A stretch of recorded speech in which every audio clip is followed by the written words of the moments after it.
अस्सलाम वालेकुम, welcome back to my channel. उम्मीद करती हूँ कि मेरी यूट्यूब फैमिली सारी ठीक ठाक होगी, खुश होगी। अल्लाह पाक हम सबको अपने ज़मान में रखे, आमीन सम आमीन।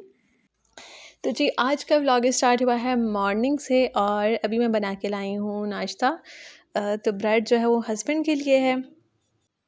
बाकी मेरा तो जो है ना वो अब ऑल टाइम फेवरेट जो है वो बेसन वाली रोटी हो गई है और मिराल के लिए भी ऑमलेट है।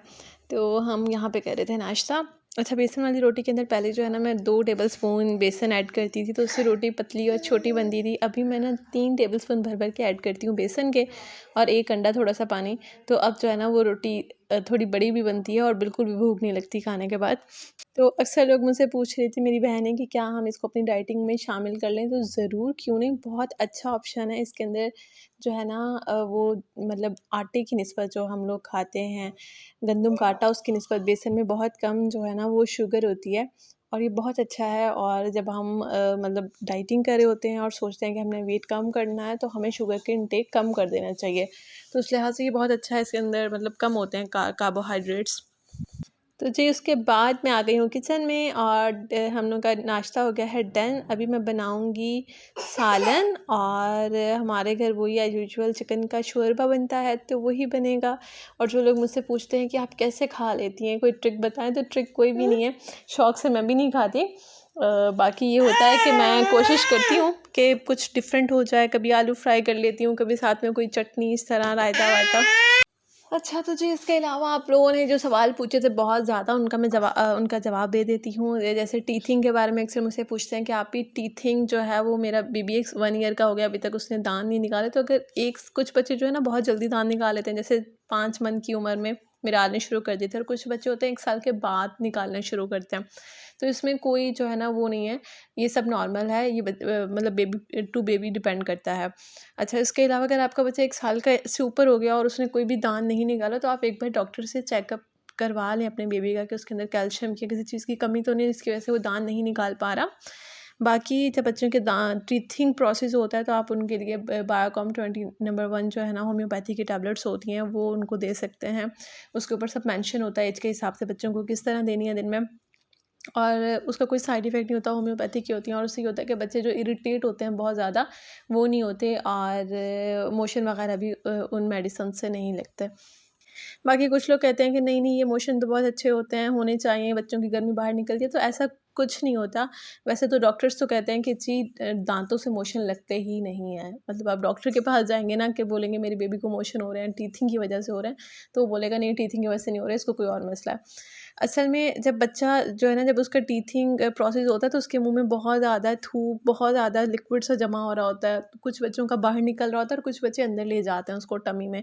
उसकी वजह से वो फिर बार बार जो है ना मतलब जब टीथिंग प्रोसेस होता है तो बहुत ज़्यादा मोशन अगर आपका बच्चा बार बार कर रहा है तो इट्स मीन्स कि उसको डायरिया हुआ हुआ है, उसको दांतों की वजह से नहीं कर रहा। बाकी दांतों की वजह से होता है कि दिन में 2 से 3 बार बच्चा कर लेता है, वो भी उस थूक और लिक्विड की वजह से जो उसके टमी में जा रहा होता है। तो ये हो गया। आई होप कि मैंने आप लोगों को सही से गाइड कर दिया होगा। उसके अलावा बच्चों का बहुत ख़्याल रखें, जब वो दाँत निकल रहे होते हैं, बहुत इरिटेट होते हैं, तो उनको कोई ठंडी जैसे चीज़ दें, उनके टॉयज़ वग़ैरह को धो के बॉयल करके अच्छे से और उनको ठंडा करके उनको पकड़वाएँ ताकि वो उनकी गम्स को सुकून मिले जब वो चबाएँ अपने टॉयज़ को, या जो टीथर पेसिफायर्स वग़ैरह टीथर्स वग़ैरह होते हैं। तो अभी मैंने मिराल को नहलाया वग़ैरह था उसके बाद, और इसकी मैंने की है पोनी छोटी-सी, और जो इसको अभी तक पता नहीं चला था कि इसकी पोनी हुई हुई है। ये बिल्कुल भी जो है ना वो पोनियाँ नहीं करवाती, इवन इनके बालों पे हाथ भी नहीं लगाने देती, ऐसी मैडम है ये। इनके बालों पे मैं टच करती हूँ ना तो इसको बड़ा गुस्सा आता है। अच्छा, फिर जब इसने अपनी 1 पोनी रिमूव कर दी थी ना तो फिर मैंने इसकी 2 पोनियाँ की हैं इसको बातों में लगा के, और उसने थोड़ी देर रहने दी है। मैंने शायद ये 1-2 वीडियो बनाई थी इसकी छोटी-सी, और फिर इसने अपनी दोनों पोनियाँ निकाल दी हैं बालों से। अच्छा, ये शुक्र है कि इसके बाल जो है ना वो सिल्की हैं। वरना मेरे पूरे इन-लॉज़ वाले जितने भी मेरी नंदे हैं, मेरी मदर इन लॉ, सबके जो है ना बाल कर्ली हैं। अच्छा, मेरे हस्बैंड के जो है ना वो सीधे ही हैं, उनके कर्ली नहीं हैं। बाकी ये है कि इनके पूरे ख़ानदान वालों के कर्ली बाल है ना उस तरह के हैं। तो मुझे ये था कहीं मिराल के भी बाल कर्ली ना हो जाए, मगर मेरे अपने बाल बहुत ज़्यादा पेंसिल स्ट्रेट सिल्की बाल हैं, तो मिराल के भी मेरे ऊपर ही हैं बाल जो है ना इसके सिल्की हैं। तो जी उसके बाद मैं आ गई थी किचन में। अच्छा, मैं मिराल के लिए डेली खिचड़ी बनाती हूँ या कभी रोटी या खिचड़ी खिला देती हूँ, तो मेरे हस्बैंड का भी गला सेट नहीं था, तो उन्होंने कहा कि मेरे लिए भी बना लो। तो मैंने कहा चलो फिर सबके लिए बना लेती हूँ, क्योंकि मेरी खिचड़ी ऐसी होती है कि लोग जो है ना वो हाथ चाटने पे मजबूर हो जाते हैं, इतनी डिलीशियस मैं खिचड़ी बनाती हूँ। और यहाँ पे आप लोगों को लुक से पता लग रहा होगा, थोड़ा-सा मैंने चिकन ऐड किया था यखनी बनाने के लिए। उसके बाद खिचड़ी इसके अंदर मैंने डाल दिया और इतनी मज़ेदार खिचड़ी जो है ना वो बनी है।